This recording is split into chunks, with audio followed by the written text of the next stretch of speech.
it's the issue between individuation and ego.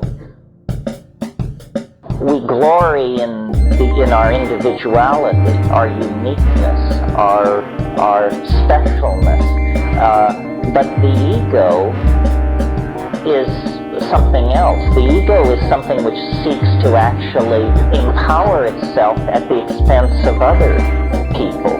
And so, there has to be a trade-off. I think the glory of Western civilization is our empowering of our uniqueness, the unique artistic vision, the unique scientific vision.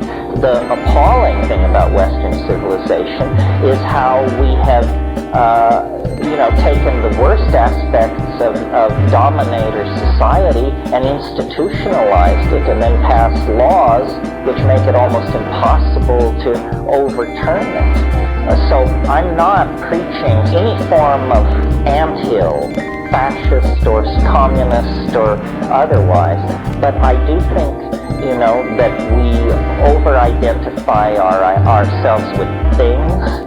We over-identify our happiness with objects. One of the great things about psychedelics that is so corrosive to capitalistic values is that psychedelics show you that the best stuff is in your own head. Better than walking down Madison Avenue looking in the windows is sitting in your shabby apartment on 6 Drive Grams looking in the windows. Obviously, the world arrives at the surface of your skin as one thing, and then it enters into perceptual channels of distinction.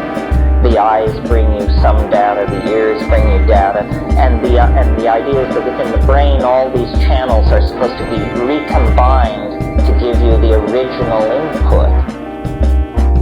And apparently this is a culturally defined undertaking. In other words, when you think you're thinking the way people have always thought. But in fact, how people think is very much dependent on media and informational biases in the society in which they were raised. I believe most Western people hear themselves think. In other words, they hear the equivalent of a voice speaking in their head, and it speaks their thoughts.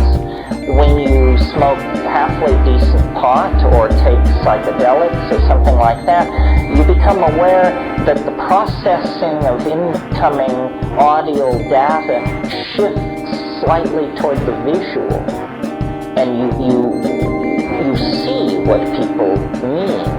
Or their speech seems more colorful, it seems to convey more. And I think whether we process incoming speech by the ear or by the eye internally is a cultural piece of cultural conditioning, and that in fact we are in the act of changing over.